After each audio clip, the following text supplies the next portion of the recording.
Good afternoon, everybody. So a couple things at the top before we take questions. Today marks the anniversary of 3 landmark Supreme Court cases which were consequential in affirming the basic truth that every American should have the right to marry the person they love. 10 years ago today, the court's ruling in United States v. Windsor v. Hollingsworth v. Perry made significant strides laying the groundwork for marriage equality in our country. They were followed 2 years later by the Supreme Court's ruling of Obergefell v. Hodges, finally recognizing that LGBTQ plus Americans have a constitutional right to marry who they love. These monumental cases moved our country forward, and they were made possible because of the courageous couples and unrelenting advocates in the LGBTQ plus community who fought for these hard-won rights. Last year, President Biden was proud to build on their legacy by signing into law the Respect for Marriage Act, guaranteeing the rights and protections of LGBTQ plus and interracial couples, and he continues to call on Congress to pass the Equality Act to ensure equal rights under the law for all Americans. Our work is not over, but today we celebrate the progress that has been made, and we recommit ourselves to the work ahead. As you all know, this week, the entire Biden-Harris administration is highlighting the work we've done to grow the economy from the middle out and bottom up, not the top down. The president's economic strategy has powered the strongest recovery of any major economy in the world. This morning, you heard the president announce $40 billion towards ensuring every American has access to affordable, high-quality, high-speed internet. On Wednesday, the president will deliver a major speech in Chicago to highlight how his strategy of growing the economy by growing the middle class is delivering for the American people. Throughout the week and clearly next several weeks, you'll continue to hear from leaders across the administration on how the president's economic plan is delivering results for the American people. With that, as you all know, Admiral is here to answer any foreign policy questions that you may have on the news of the day. John, the podium's yours. Good afternoon, everybody. Look, I know there's still a lot of interest out there in events in Russia over the weekend, so just a few words at the top from me. As you all just heard from the President, the United States closely monitored those events, with President Biden receiving literally hour-by-hour updates from his national security team throughout the weekend, and those updates continue for him.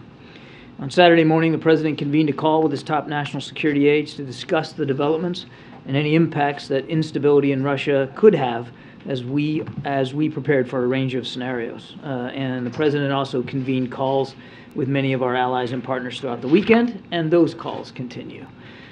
National Security Advisor Sullivan, Secretary Blinken, Secretary of Defense Austin also spoke with a number of their counterparts as well. Now, as the President noted, it was important that both internally, here inside the administration, and externally, with our allies and partners, including with Ukraine, that we all shared our perspectives on what was going on, and we all stayed on the same page. We also made clear to all our allies and partners that the United States was not involved and would not get involved in these events, and that we view them as internal Russian matters. We delivered that same message to the Russians themselves through appropriate diplomatic channels. I'll emphasize, as the President did just a little bit ago, that it's too early to speculate on the impact these events might have or to reach any definitive conclusions, except one, of course, and that is that no matter what happens next, we're going to stay closely coordinated with those allies and partners, and we're going to continue to stand with Ukraine. As we're speaking here right now, Ukrainian forces are still fighting for their country. They're still trying to claw back captured territory. They're still taking, and they're still inflicting casualties.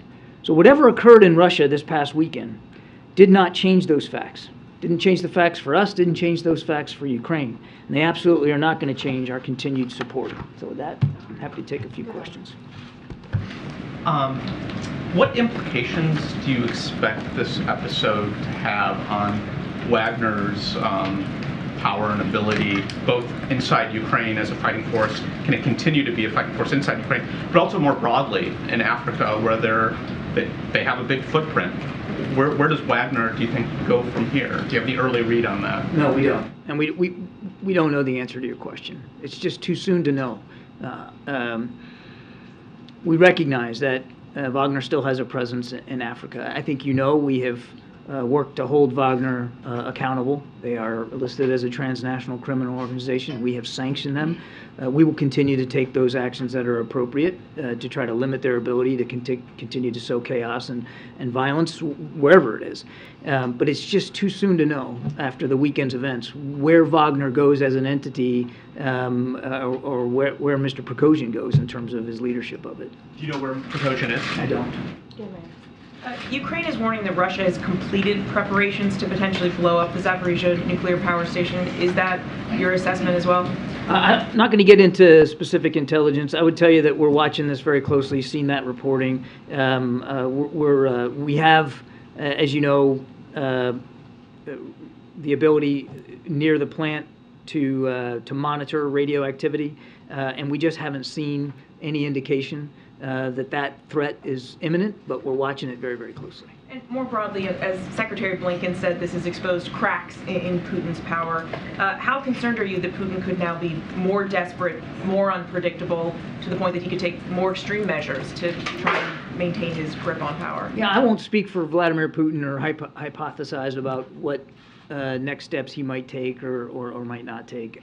I think it's important to take a step back here and remember that the Russians still have tens of thousands of troops inside Ukraine. And that, as I said in my opening statement, there's still active fighting going on. The Ukrainians are still trying to claw back territory. The Russians are still vigorously trying to defend against those efforts by the Ukrainians, and casualties are being taken even as you and I are talking. And I think it's important to remember that. So what we're going to stay focused on is making sure that Ukraine can continue to succeed on the battlefield and not speculate about what this might or might not do on the political spectrum inside Russia. As President Biden said very well earlier, this is an internal matter for the Russian system. Go ahead, John. John, do you see President Putin as being weakened as a result of these events over the weekend? Again, we're focused on what's going on in Ukraine. This is an internal Russian matter. And I think it's important to remember that Mr. Putin still commands a very large and a very capable military. And the bulk of that military is across the border in Ukraine. And that military is defending itself against Ukrainian attacks. And we've got to stay focused on what really matters mostly in front of us, and that's helping Ukraine succeed on the battlefield. And that's what we're going to do. Whether there were U.S.-Russia military-to-military contacts over this? All I can tell you is that we, through various diplomatic channels, conveyed those messages to Russia directly. One, that there was no U.S. involvement here, nor will there be, or would there be, and that we expect Russia to observe its obligations, its international obligations for the protection of diplomatic personnel inside Moscow. Do you have any, actually, throughout the country. Just a last follow-up on that, do you have any indication that Russia thinks that the U.S., the West, NATO, etc., were involved? Well, I can't begin to speculate what Russians think or what Mr. Putin thinks. Emphasizing that as because, the president. Yeah, look, we saw we saw some social media activity by Foreign Minister Lavrov, who seemed to allude that some sort of investigation was in the offing at the suspicion of the involvement of Western intelligence services. And I think we could all spare Mr. Lavrov the effort by just making it clear there was no U.S. involvement whatsoever, no Western involvement. I wanted to follow up that as well. Given the emphasis both you and the President have made today, do you think that issue of U.S. involvement, or our ability to know that something was going to happen in advance, contributes to the instability of the moment? We're all concerned by any potential for instability in Russia, given the stakes and given what's going on in Ukraine. And I'm not going to talk about intelligence matters one way or the other here. The rift between Mr. Prigozhin and the Wagner Group and the Russian Ministry of Defense was playing out in public for all of you to see. the tensions, the frustrations, the anger, the accusations, all played out publicly. That was no secret whatsoever. Now, what that tension does inside Russia, again, that's an internal Russian matter. What we've got to do is not get distracted by that and make sure that we're focused on supporting Ukraine. I want to follow up on a different subject briefly. At the question and answer event with the President and Prime Minister Modi, our colleague Sabrina Siddiqui of the Wall Street Journal asked a question of the Prime Minister, and since that time she has been subjected to some intense online harassment from people inside India. Some of them are politicians, they have associations with the pro-Modi government, and in part they've been targeting her because of her Muslim faith and questioning her own heritage. Because this was supposed to be about democracy and in some form, wanted to find out what is the White House reaction to the fact that a journalist posing a question to a Democratic leader is getting that kind of pushback. We're aware of the reports of that harassment. It's unacceptable, and we absolutely condemn any harassment of journalists anywhere, under any circumstances. That's completely unacceptable. It's antithetical to the very principles of democracy that you're right, were on display last week during the state visit. Go ahead, Richard. Thank you, Kirby. So, do you agree that the counteroffensive, the Ukraine counteroffensive, has gone more slowly than expected? And do you analyze that, considering the Wagner group will be busy doing something else, that it will help this counteroffensive? I don't know what the Wagner group's going to be busy doing here. Again, I think it's too soon to Amar's question. It's just too soon to know how this is going to play out, whether in Africa or elsewhere, certainly in Ukraine. And I am not, I have said before, and I'll say it again today, I'm not going to do armchair quarterbacking of the counteroffensive from this podium. That's up to President Zelensky to speak to. Our focus is on making sure that they have what they need to succeed, whether it's training, tools, equipment. And you're going to see another round of support announced from this administration for Ukraine in terms of weapons and capabilities this week. So we are focused on that. That's where our heads are.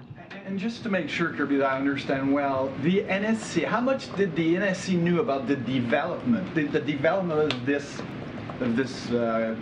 Wagner movement towards Moscow before it started? Yeah, as I think I mentioned to Kelly, the dispute and the tension between Wagner and the Russian Ministry of Defense was widely known.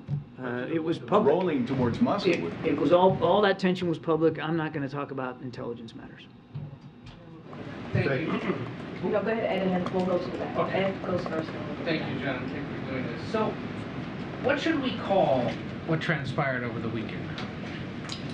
Is it a mutiny, coup, or attempted coup, an armed rebellion? We're not slapping a bumper sticker on it, Ed. In the U.S. assessment, was the objective ever really to directly threaten Putin or the Kremlin? I'm sorry, can you say that again? In the U.S.'s assessment, was it ever the Wagner Group's intent to directly target Putin or the Kremlin? Again, I would let the parties speak for themselves here in terms of what transpired and what motivations there were for these actions. That's not something that we could accurately or even appropriately speak to. What I can speak to is we made sure that we lashed up early and have stayed lashed up with our allies and partners to make sure we all have the same kind of perspective on this and we're approaching it from the same way, and that we made appropriate communications with the Russians about their obligations to protect our diplomats and to make sure that they knew we weren't involved. You were describing early attempts to communicate with the Russians about what happened.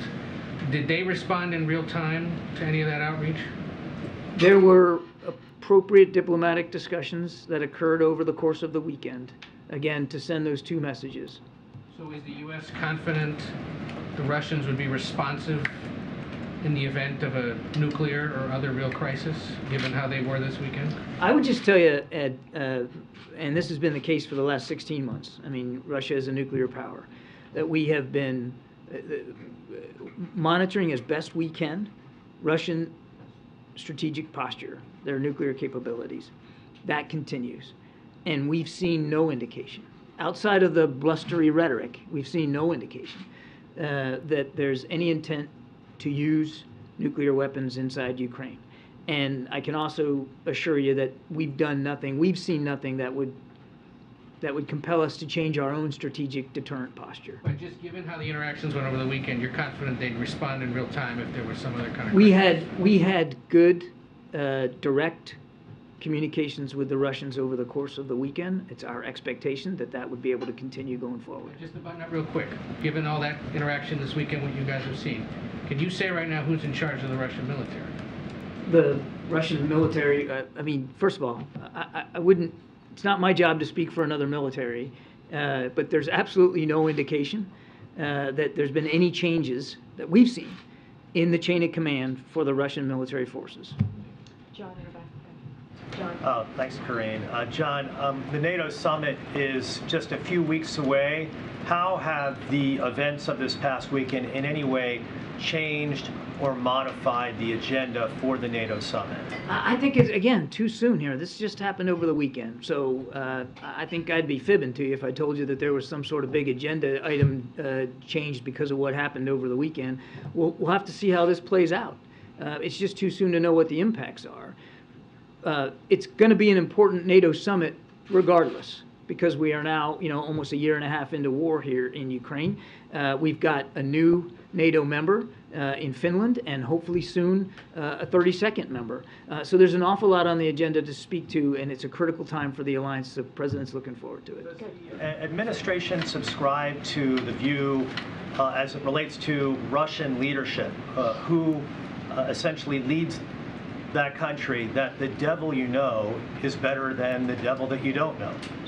I'm not sure I completely understand the question, but let me tack it this way, and if I'm wrong... I can try a little bit Okay, better. because you lost me there a little bit on the devil stuff. Well, I'm sorry to get into that. I was just simply saying, would you prefer to have Vladimir Putin leading Russia, or an entity like the Wagner Group, or someone named from the Wagner Group leading the Russian government? We believe it's up to the Russian people to determine who their leadership is, and we would prefer to see Russia not invade their neighboring countries. We would prefer to see Russia, since they already did that, remove all their troops from Ukraine and end the war today, which they could do. That's what we prefer. Justin. Thanks. John, you said a number of times you've declined to comment on Putin's grip on power in Russia by saying it's an internal Russian matter. Is that a deliberate decision by the U.S. government to avoid contributing to the notion that the U.S. was somehow behind this, or does the White House simply not have an assessment at this moment of his grip on power?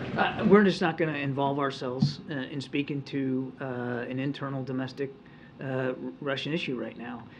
We're staying focused on supporting Ukraine. And I just want to disavow you of any idea that the reason why we're saying we weren't involved has something to do with not wanting to comment about the situation in Moscow and Mr. Putin's leadership. It was important to say it on the face of it, that we weren't involved and we have no intention of being involved. What we are going to be involved in is supporting Ukraine. And then there's been Brent crude increase this morning. There was higher European natural gas prices. How closely is the administration monitoring potential energy price shocks as a result of instability in Russia? Been watching it since the beginning of the war, actually before the beginning of the war, and we'll continue to do that. April. John, I want to kind of get into the weeds off of Jeff's question on weakness. Are you concerned about the instability in Russia because of the nuclear capability? If they have to come out stronger, they could use that. Is that the reason for your concern about instability? I think you got to take a broader view of that, April. I mean, the reason we would be concerned about instability in Russia is the war in Ukraine predominantly. Yes, Russia's a nuclear power, and yes, that's of concern, and yes, we continue to monitor that. But I mean, I just think if you look at the scope of recent events, again, over the past year and a half, there's a lot of reasons to be concerned about stability in Russia and the impact that could have on the Ukrainian people and on the European continent. And as you said, over the last year and a half, going back to what Jeff said, this administration acknowledged that they were shocked that it took Russia so long. They have not shown to be the power, the military might that everyone thought they were. And then what happens this weekend, does it show cracks in Russia's military might and who they are as we perceive them? Yeah, again, we're not going to characterize the events of the weekend or be able to contextualize it for you beyond what we've said before. It's just too soon to know what impacts this is going to have on Ukraine and on Russia, quite frankly, throughout Europe. It's just too soon to know. But broadly speaking, I mean, we're now in 16 months of war, a war that was advertised by the Russian side as only going to be taking a few days. And now we're 16 months into it. Clearly, you don't need me to tell you, but the history of this conflict has shown that the Russian military is not as vaunted as perhaps they wanted to characterize themselves as. But, and this is a big but, and I think it's an important point to make, as Ukraine conducts offensive operations this summer to claw back some of that territory, they are running into a Russian defense. And the Russians have invested in those defensive capabilities. And so, as I said in my opening statement, casualties are being taken on both sides. There's a lot of active fighting right now in the east and the south of the country. And again, not to sound like a broken record, but what we're trying to do is make sure that the Ukrainians have everything they need to be successful in that fight. Good, John. John, is the president at all disappointed that this episode came and went and Vladimir Putin's still in power? The president is focused on supporting Ukraine. We're not taking sides in this internal matter. The president is going to make sure that we're staying focused on Ukraine. He did say, though, in March 2022, for God's sake, this man cannot remain in power. Regime and this change might have changed that. Regime change is not our policy. We've been very, very clear about that. What we're focused on is making sure Ukraine can succeed on the battlefield. What was his demeanor like when he was getting the hour-to-hour updates? Look, I wasn't with the president when he was getting these, so I'm not sure I'm qualified to speak to his demeanor. As you know, the president very keenly tracks foreign policy developments around the world. His national security team was giving him updates literally hour by hour throughout the weekend, and he was absorbing all that information and making sure that in the context of absorbing it, he was also sharing our perspectives with allies and partners. And as I said, those conversations, it wasn't just one and done. He's had several over the course of the last couple of days, and you're going to see that continue going forward. And one last one on the conversations with our allies. You had said we were not going to get involved in these events. We would not at any point. But if this had turned to a nuclear situation, what was the conversation with our allies about how that would be addressed? I wouldn't speculate on hypotheticals, Jackie. I wouldn't get into hypotheticals. They were talking about the situation as we were seeing it unfold. They were communicating with each other, our allies and partners, about their perspectives, what they were seeing, what we were seeing, sharing as much context as we could, and making sure that we all had sort of the same sight picture, and that we were basically all reacting in real time in roughly the same way. It was important for that to be the case, and so that's really where the focus was. On the nuclear thing, I mean, again, I'm not going to hypothesize here, but we continue to watch this very, very closely. We've seen a lot of reckless rhetoric coming out of the Russian side. We watch it closely. We just have seen no indication that Mr. Putin has any intention of using nuclear weapons inside Ukraine or anywhere else for that matter. And I can assure you we have done nothing to change our own strategic deterrent posture when it comes to that potential threat. John, just on Prigozhin's status, does the U.S. have any assessment on whether his safety was ensured as part of this deal, or is there a belief that his life could be in jeopardy? We don't know the parameters of this deal. We weren't a party to it. I'd point you to the parties to it to speak to the details of it. We just don't have visibility on that. And then just in terms of the war itself, do you have an assessment of just how much, to what extent the Wagner's forces have been diluted in Ukraine and what that might mean for the Ukrainian troops? Diluted with a D or diluted with a T? The T. Just in terms of the size of the force in Ukraine now, as opposed to last. Oh, it means siphoned off. Yeah, exactly. Yeah, it's unclear right now where the bulk of the Wagner forces are. I mean, we've seen some reporting, mostly through press and social media, that many of them moved back across into Ukraine. But we're not in a position to verify or validate those reports. So it's really unclear where they all are and where they all might go or what they might do in terms of the future. It's undisputed, of course, that Wagner played a role, particularly in the fight for Bakhmut. They were reinforced by Russian military forces, and that had a major factor on their ability to take that town.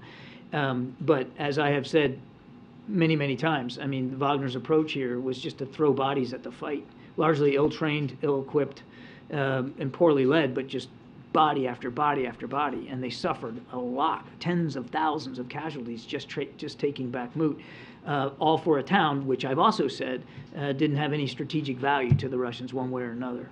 Nadia. Thank you. Can you confirm that Mr. Prigozhin is in Belarus No. as Senator Warner seemed to indicate? I cannot. Okay. Can you give us your assessment of the group? Can it survive without him, or do you think that he was a central figure, that he was able to control it, all its operation, whether it's in Ukraine or in Africa? I think I'd give you the same answer I gave Amr. It's just too soon to know what the future of Wagner is going to be. We're going to stay focused on the group. Of course, we have to. They do operate outside of Ukraine, and we have levied lots of sanctions against them, and we'll continue to hold them accountable as appropriate. Thanks, John. Earlier today, President Biden said that he would be speaking with additional heads of state this afternoon. I wonder if you can give us any details about who, the substance, the timbre of those conversations, about whether what he's trying to convey today is different or evolving from what he's trying to convey over the weekend. The call that he was alluding to earlier is to the Prime Minister of Italy, Prime Minister Meloni, and that call should be taking place just about now. We'll give you a readout when it's over, but it'll be very much in keeping with the kinds of readouts you've seen over the last 48 hours. John, Prigozhin, in his first message since all this went down, said that he wanted to avoid Russian bloodshed and that he marched in a demonstration of protest, not to overturn power in the country. Does the U.S. buy that? We're not taking a position on Mr. Prigozhin's motivations. And then secondly, has the U.S. been able to corroborate the allegations that Prigozhin made that he says were the pretext for this attempted insurrection? He said that 30 Wagner fighters died after a Russian military attack on their position on Friday. Cannot confirm those reports. And then lastly, do you have any, I know you've said that you have no idea where Prigozhin is right now, is that correct? That's correct.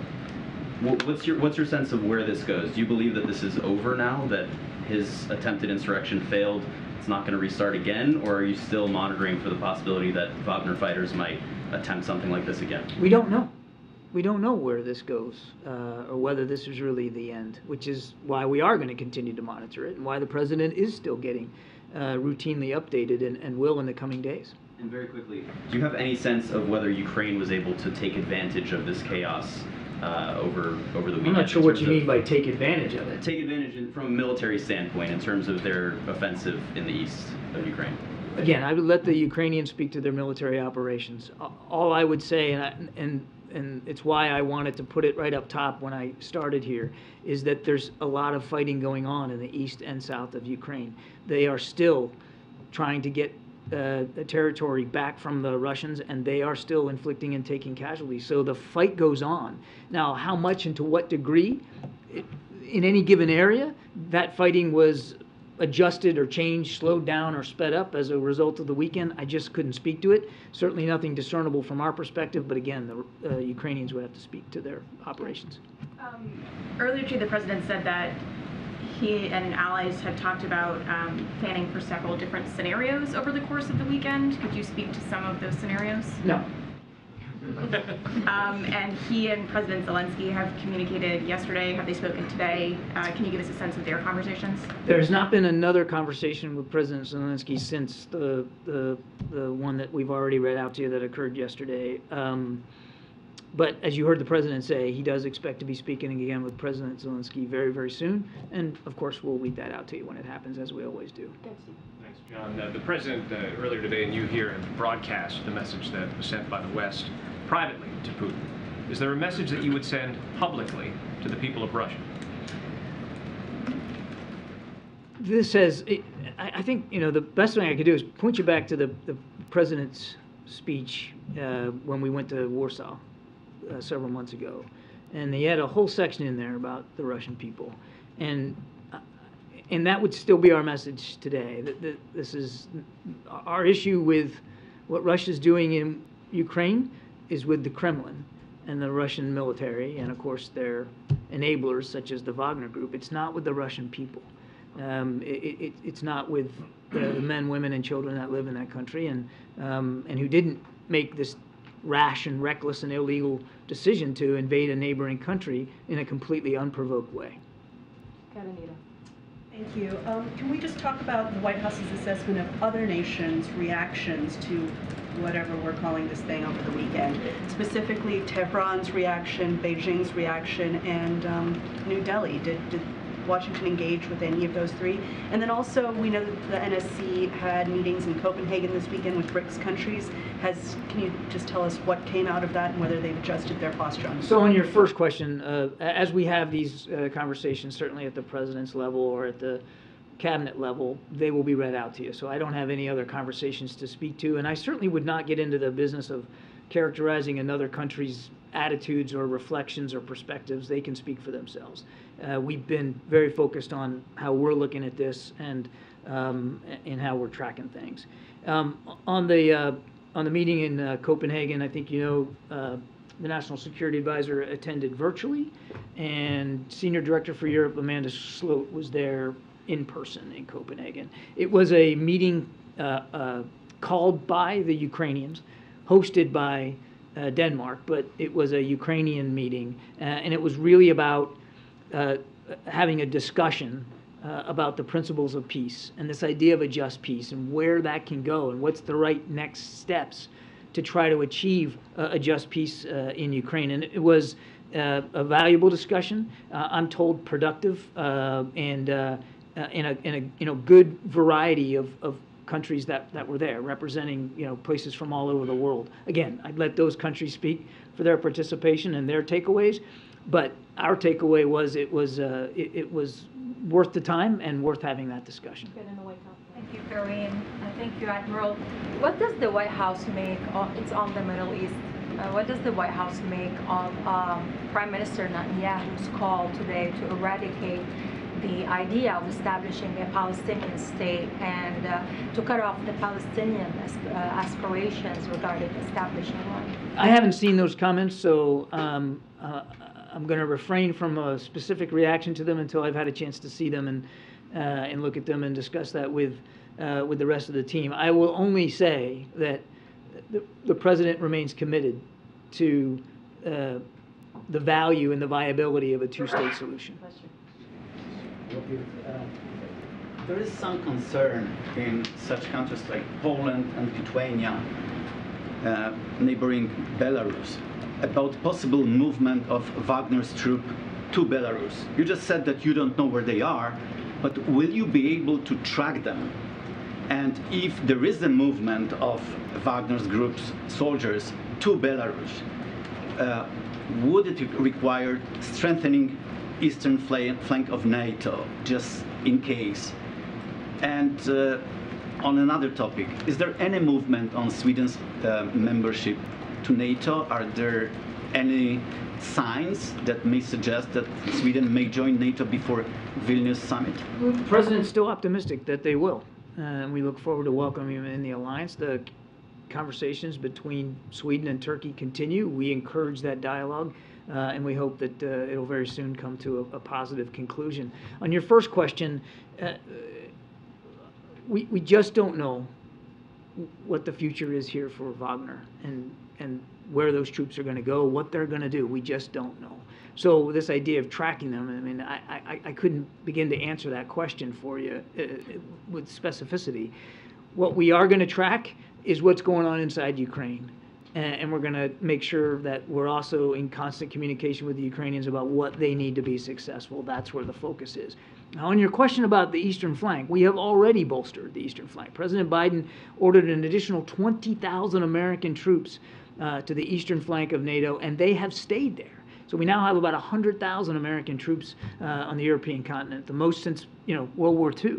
And that's a significant presence, and we're going to continue to evaluate that with our allies along that flank to if we have to adjust, we'll adjust. But there's already been a significant contribution by the United States to the eastern flank of NATO. Concerns about security of NATO summit in Vilnius if Wagner's troops move to Belarus? Again, that's a hypothetical I can't possibly answer in terms of where they're going to go.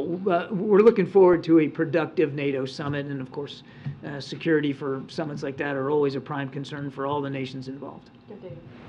Thanks. A couple questions. The fact that this Wagner convoy could travel a main highway without being stopped by any kind of air power, does that reflect to you any kind of issues with Russian command and control? I can't speak to that. And then secondly, in terms of the kind of Ukrainian counteroffensive, what's your assessment of the pace of how that's going? Is that going slower than it should be? President Zelensky himself, I think, spoke publicly last week, saying that that it's going slower in some areas than he would have liked. He's the commander-in-chief. He gets to make those determinations and he gets to give those orders. As I said earlier, the Russians have invested a lot in the last 6-8 months in terms of defensive capabilities. In some cases, their defensive lines are 3 deep. And by 3 deep, I don't mean just 3 feet. I mean miles and miles and miles deep, but 3 big lines of defense.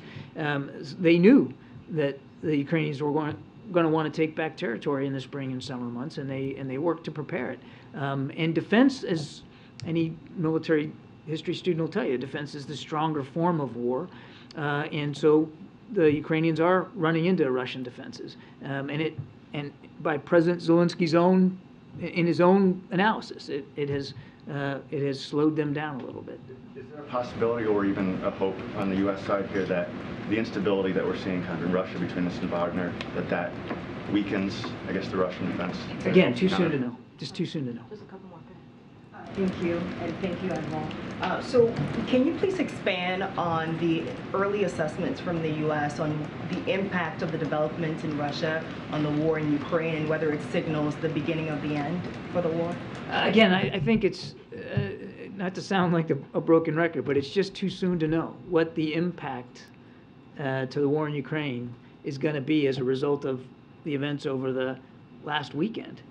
And I just don't know that it would be helpful to speculate that. I do want to keep centering you, though, and reminding you that there are tens of thousands of Russian troops and vehicles and capabilities, air and ground, in fact, and sea, that they have still available to them to try to defend against Ukrainian offensive operations. And they are doing that. I mean, even as all this stuff happened over the course of the weekend, there was fighting inside Ukraine from these two forces. How concerned are you at this point that Putin could take any more extreme measures to demonstrate his control? That's going to be a decision for Vladimir Putin to make, and I wouldn't begin to speculate about what that might be. We have been watching Russian actions and leadership since the beginning of actually before the beginning of the war. And one thing that we have always talked about, unabashedly so, is that it's in nobody's interest for this war to escalate beyond the level of violence it has already visited upon the Ukrainian people. That's not good for, certainly Ukraine, and not good for our allies and partners in Europe. Quite frankly, it's not good for the Russian people. Yes, Sebastian. Thank you. Hello, everyone.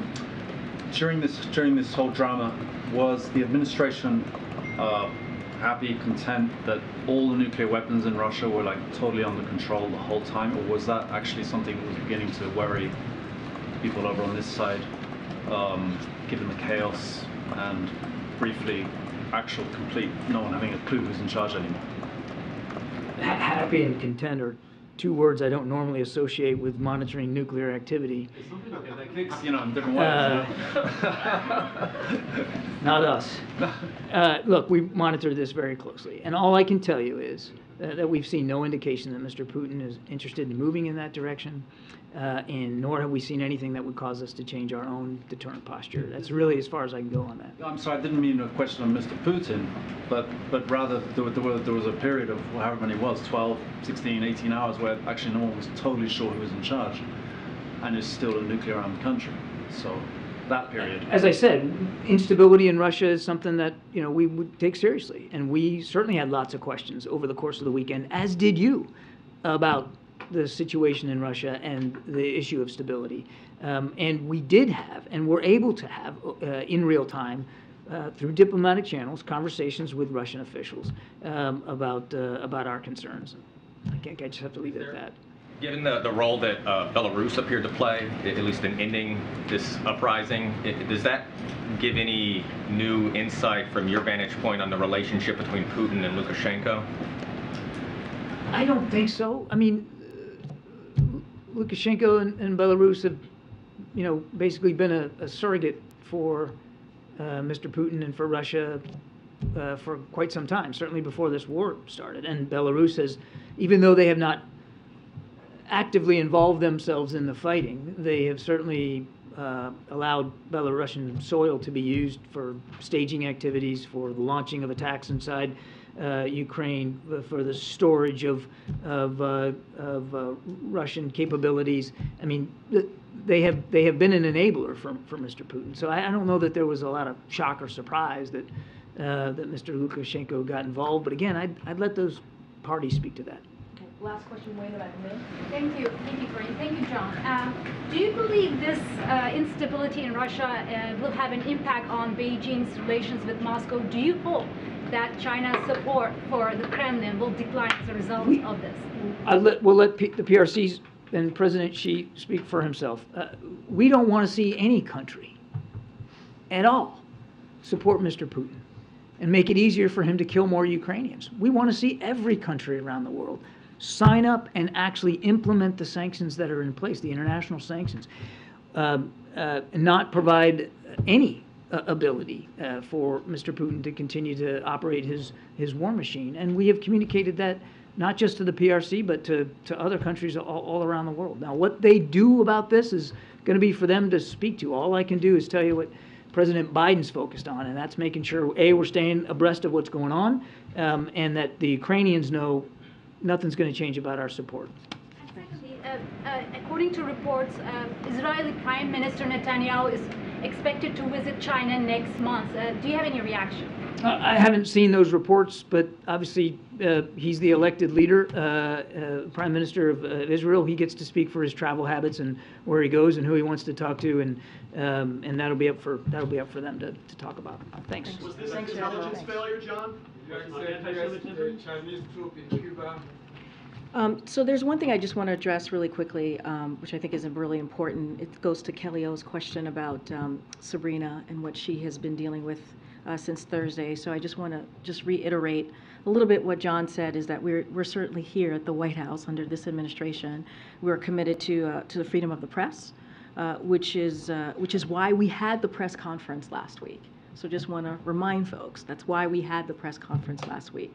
And just to also just repeat what you just all heard from my colleague, we are certainly condemn any efforts of intimidation or harassment of a journalist or any journalist that is just trying to do their job. And so I just want to be very clear about that. Because you've been discriminating against me for the past 9 months. Stop. How is she discriminating against you? No, she called on you. She just gave you a few questions. I just need a question in 9 months. Just ask a question. Please.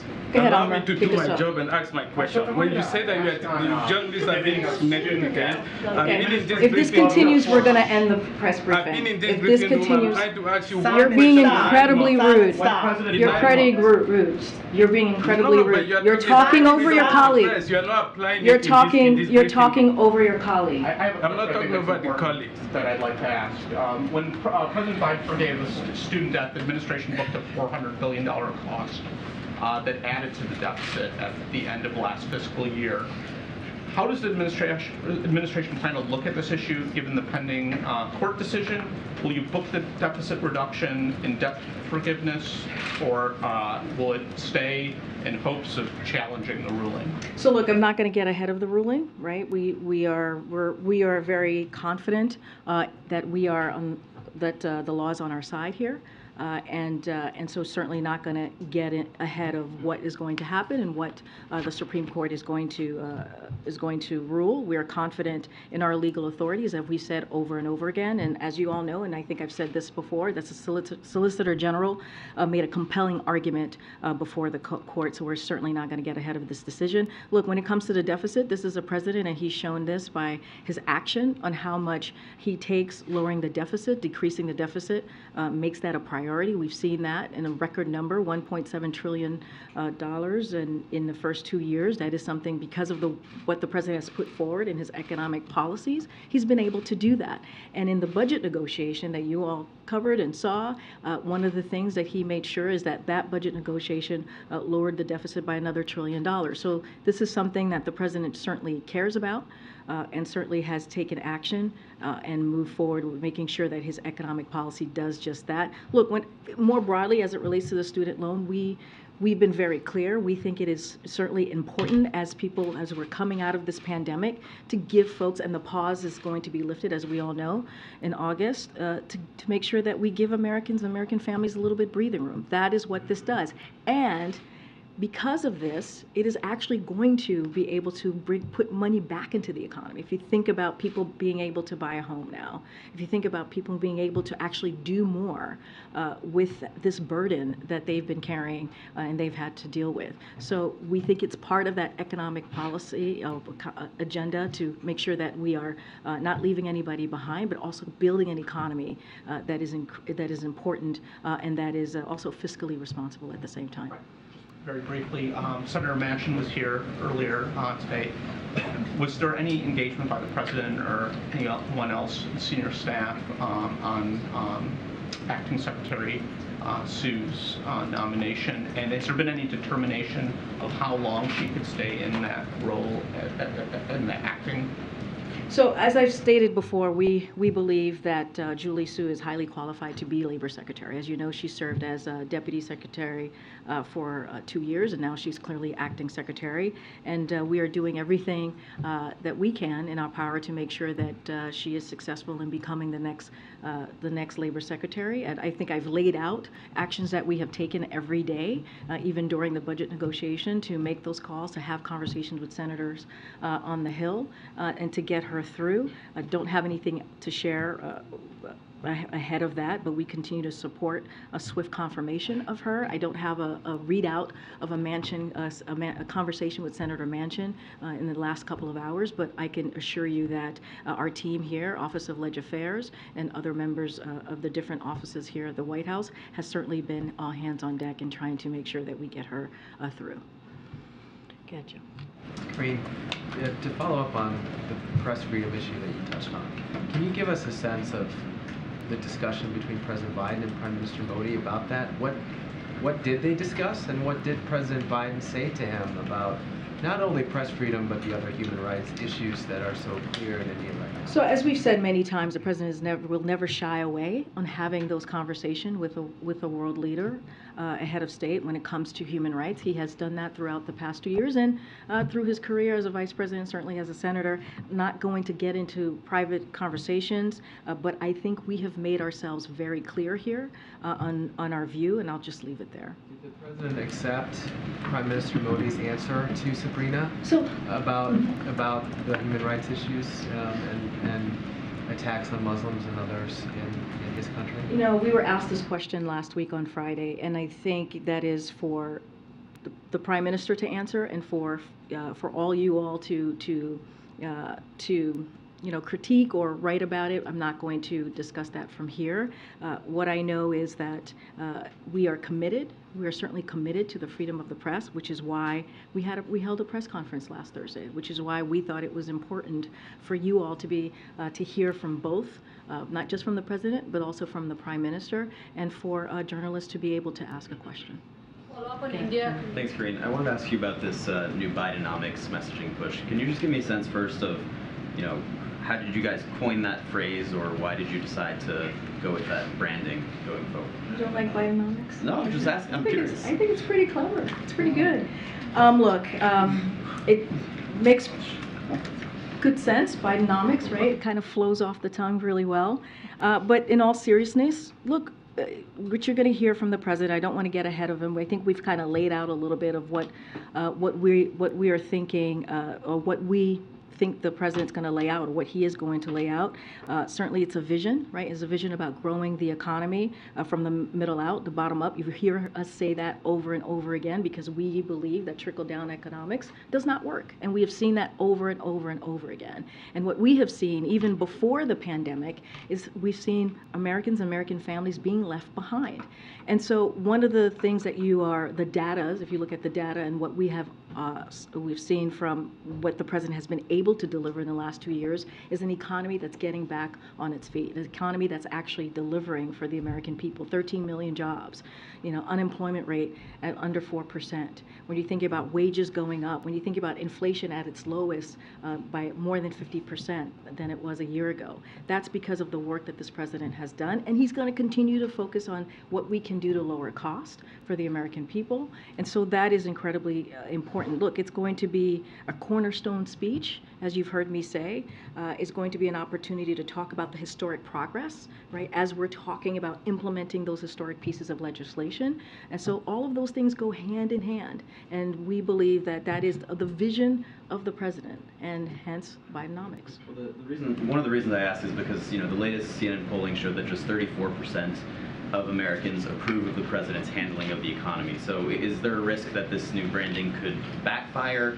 And are you confident that this new messaging push is going to change Americans' opinions of the president's handling of the So economy? we believe our job is to continue to speak to the American people, to lay out what it is that the president is doing on behalf of American families. And that is important. And we have the data to prove it. We have the numbers to show that his economic policy has indeed worked. Look, I kind of talked about this moments ago. This has been a challenging time for Americans, right? You had the pandemic. We just had my colleague here talk about the war that Mr. Putin has started in Ukraine, and what that has done to inflation, not just here but around the world. So we know that the American people they're dealing with a lot. But what we believe is that we have done the work. And we have shown that inflation has indeed come down. It is still too high, and so the president's going to talk to that. He's going to speak to where the American people are, and he's going to make sure that we lay out what is it that we have been able to do in a historic fashion to deal with what the American people is currently dealing with. But look, 13 million jobs, again, when you think about how Americans feel better about their personal finances, that is important. When you think about wages are going up, when you think about the really good paying, millions of good paying jobs, union jobs that his policies are going to create, all the things are really incredibly important. So the president's going to continue to speak to that, and that's what we believe that is our priority to do. So you're confident that you can change the public's perception of the economy? We're going to try, right? I think the president, when he has a moment, when he is at the podium, most of the time when he's speaking to the American people, he speaks to the economy. He speaks to lowering costs. He speaks to what matters to the American people. He talks about making sure that we give Americans a little bit more breathing room. He understands what it's like at the end of the month when families are sitting around their kitchen table talking about how they're going to pay costs. That's why insulin at $35 a month is so important, right, for the senior citizens. That's what came out of the Inflation Reduction Act. That's why energy, making sure we're lowering costs for energy is so important. That's what came out of the Inflation Reduction Act. And that's just one piece of that's just one historic piece of legislation that is now into law. So there are so many things that we have done we believe that the American people need to hear directly from us, and that's what you're going to continue to do. Let's not forget the Invest in America tour, right? This is we're about to launch the second part of that tour, where cabinet secretaries, you're going to see the principals are out there talking to the American people. So we believe it is important for us to do that, and that's what you're going to see. Yeah, Steve. Follow up to Jeremy's question. Should we view Bidenomics as a response, answer to, or opposite of Reaganomics? I mean, look, we believe Reaganomics doesn't work. We've been very clear. We believe that a trickle-down economy doesn't work. It has not worked. That is shown to be the case for decades now. And so what we have been very clear, you hear me say this all the time, building an economy from the middle out and bottom up.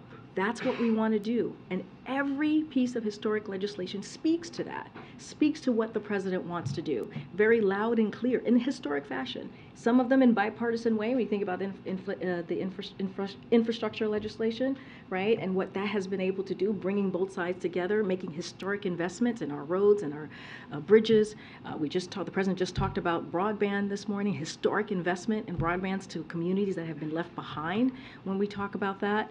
And so all of these things are important.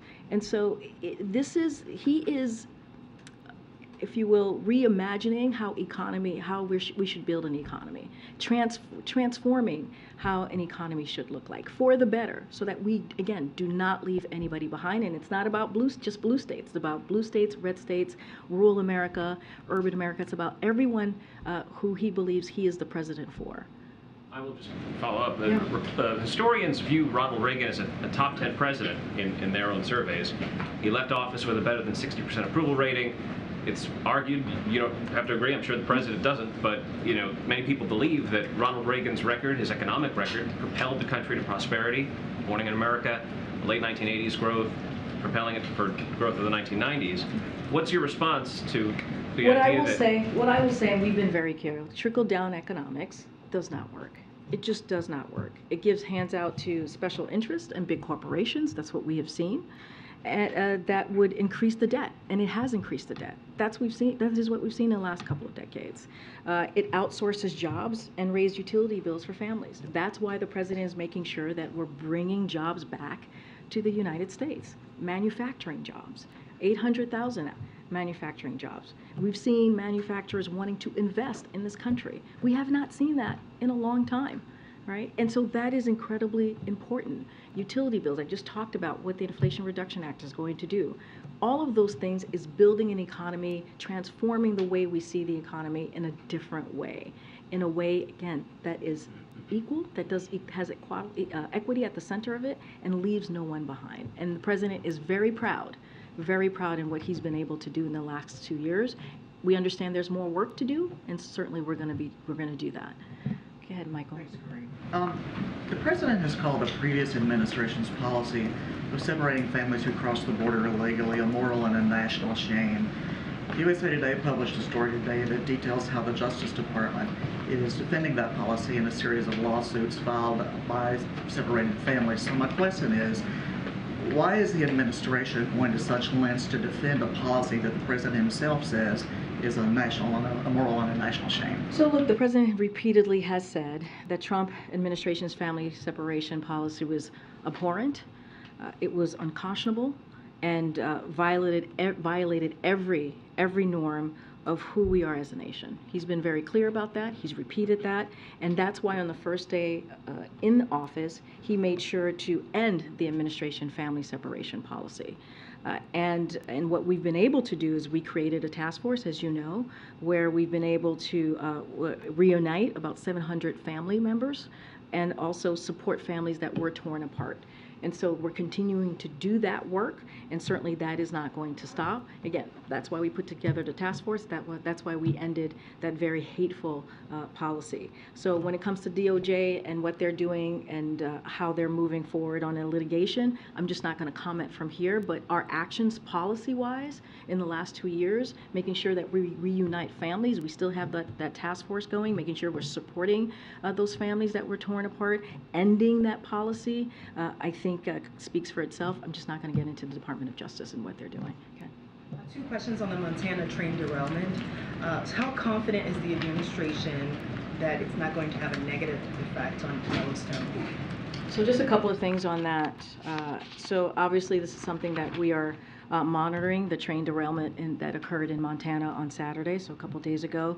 The preliminary water sampling conducted by the Montana Department of Environmental Quality and the EPA have not shown any risks to the public drinking water, which is obviously important to the community, to the state of Montana. EPA, Montana DEQ, and Montana Rail Link are actively monitoring water quality, and federal agencies, including the EPA and DOT, are coordinating with the governor's office and local officials to assist in the response. And obviously, as always, whenever something like this happens, the White House is ready and to offer any federal assistance. And certainly, we are in regular communications with government officials on the ground.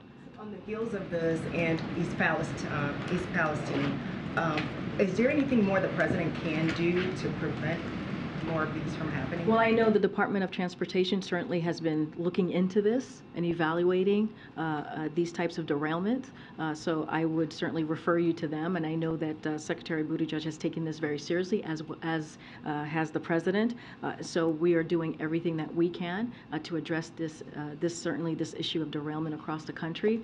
But as it relates to Montana, as it relates to even East Palestine, that community, we certainly were all hands on deck in making sure that we provided what the community needed, and in this most recent situation, we are here to offer any federal assistance that the state of Montana might need. Okay, go ahead, John. Thanks a lot, Karine. Over the weekend, Speaker McCarthy floated this idea of launching an impeachment inquiry targeting Attorney General Merrick Garland. And the focus here, according to the Speaker, would be Merrick Garland's weaponization of the DOJ. What's your reaction to that idea? So as you've heard me say repeatedly over and over again at this podium, is that the president respects the Department of Justice independence. He respects the rule of law, and that is what you're going to see under this administration. So I'm not going to speak to anything that is related to that piece, but I will say more broadly. Look, we've been very clear. I just laid out. We talked about Bidenomics. I was just asked by one of your colleagues why the president is focusing on this, why he's having this conversation with the American people, why we have coined this term. That's because the president believes that we have a lot of work to do for the American people, that this is the priorities of the American people, making sure we continue to build on the success that we've seen the last 2 years, continue to lower costs, making sure that we're implementing those historic pieces of legislation. Clearly that is now law, the bipartisan infrastructure legislation. When you think about the Chips and Science Act, when you think about the Inflation Reduction Act, all of these pieces of legislation that are now law, clearly, are incredibly important. And so that's what the president's going to talk about, investing in America. And it's unfortunate that congressional Republicans want to continue to focus on an issue that Americans that's not their priority. They want us to move in a bipartisan way on everything that I just laid out. We saw that in November, in the midterm election. And that's what they want to see. And we would welcome congressional Republicans to join us on working on behalf of the American people, working on the priorities that they care about, working on lowering costs for American families across the country. If the Republican-led House goes down this path, they have the numbers, if they wish to do so, to impeach the Attorney General. They don't have the numbers, however, just based upon the makeup of the Senate. Would you say, Karine, that this is a waste of time on the part of congressional Republicans? What I will say is basically what I just laid out seconds ago, John. It's just this is not the main priority of American families. They want us to come together in a bipartisan way to work on the things that they truly care about. When it comes to the Dobbs decision, right? When it comes to reproductive rights and reproductive health care, when it comes to making sure that we are working and focusing on lowering costs for American people. That's what they want us to see. That's what they want us to come together in a bipartisan way to deliver, to build on the successes that this president has done the last 2 years. Good. Thank you, Karine. I've got 2 quick questions. Florida Governor Ron DeSantis is on the border, and he is escalating his attacks against the Biden administration, who, in his words, he calls, quote, the critical link in an illegal transnational human smuggling syndicate. I'm wondering if the White House has any response to that kind of rhetoric. Wait, say that one more time, because I have not heard his remarks. The governor says that the White House, in his words, is the critical link in an illegal transnational human smuggling syndicate. So I'm going to be careful because, yes, he's the governor, but he's also a candidate, so I'm bound by the Hatch Act, so I'm going to be incredibly careful, and I'm not going to comment on campaign matters. What I can speak to is more broadly. And, I will remind you that congressional Republicans just voted. Literally, they just voted a few weeks ago, or a month ago, for the biggest border security cut in history, the biggest cut in history when it came to the Default on America Act. That's what that was. Part of that act was to cut border security, and that's what they voted on. And meanwhile, what this president has done He has secured record funding for border security. He has record number of agents and officers securing our border and is implementing policies that have resulted in significant drop in unlawful border crossings since Title 42. That is what the president has done. And so, I'm, again, going to be very mindful in how I respond.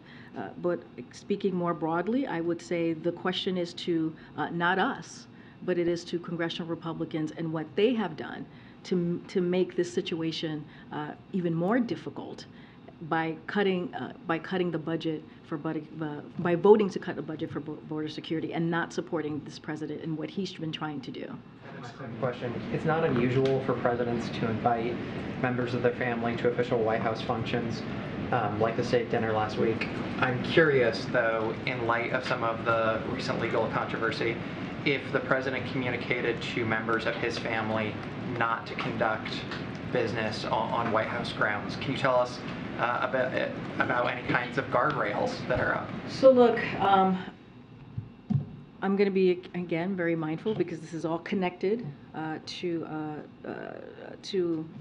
a case that the DOJ is currently overseeing, so I'm not going to comment on that specifically, but as you know, and we have laid out very early on in this administration, when it comes to ethics, when it comes to how we all kind of move about and how we respect clearly the government ethics here. This is an administration that has been incredibly transparent on that and has put some very strict rules.